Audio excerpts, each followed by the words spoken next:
আপনি অভিশাপে বিশ্বাস করেন? যদি না করেন তবে এই গল্প শুনতে পারেন, যা বদলে দিবে আপনার ধারণা। একজন মানুষের অভিশাপ দিয়েছেন একটি ক্লাব 100 বছরেও জিতবে না কোনো ইউরোপিয়ান টুর্নামেন্টের শিরোপা। সেই ঘটনার 60 বছর পেরিয়ে গেছে, অবিশ্বাস্যভাবে এখনও কোনো শিরোপা জিততে পারেননি ক্লাবটি। ভাবছেন এটাও কি সম্ভব?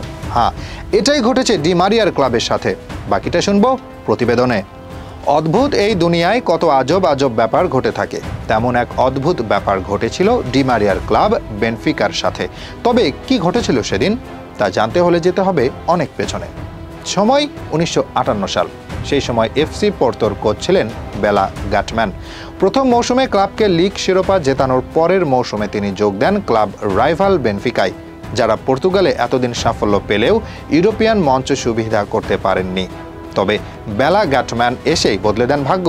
প্রথম মৌসুমে শুধু লিগ শিরোপা জিতলেও পরের মৌসুমে লিগের সাথে জিতে নেয় ইউরোপিয়ান কাপের শিরোপা, যা বর্তমানে চ্যাম্পিয়ন্স লিগ হিসেবে পরিচিত। পরের মৌসুমে আবারও ঝলক দেখায় তার দল, জিতে নেয় চ্যাম্পিয়ন্স লিগের দ্বিতীয় শিরোপা। মাত্র 3 মৌসুমে 2টি তৎকালীন ইউরোপিয়ান কাপ সহ জিতে নেন 5টি শিরোপা। দলকে এমন সাফল্য এনে দেওয়ার পর উচ্ছ্বাসিত ছিলেন গাটম্যান। এরপর তিনি ক্লাবের কাছে আবেদন করেন বেতন বাড়ানোর জন্য। তবে ক্লাব তো তার বেতন বাড়ায়নি, উল্টো তিরস্কার করে বলেন দলের এই সাফল্য এসেছে খেলোয়াড়দের কারণে, এখানে কোচের অবদান নেই।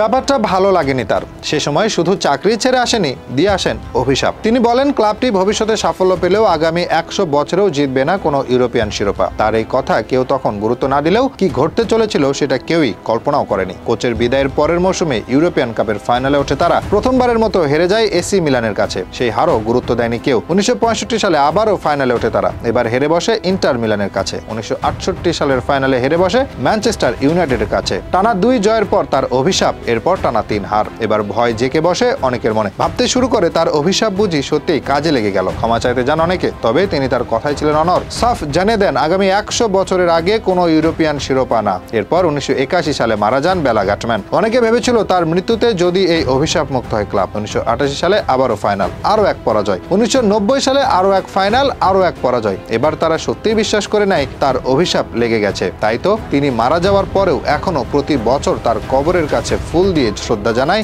সমর্থকেরা এবং অনুরোধ করেন অভিশাপ তুলে নিতে। বলবেই তো, কারণ সেই ঘটনার প্রায় 60 বছর পেরিয়ে যাওয়ার পরও চ্যাম্পিয়ন্স লিগ ও ইউরোপা লিগ মিলিয়ে ফাইনাল খেলেছে 8 বার, শিরোপা জেতা হয়নি একবারও। কে জানে, হয়তো সত্যি এই অভিশাপ কাটতে 100 বছর লেগে যাবে তাদের, এরপর যদি কপাল ফেরে।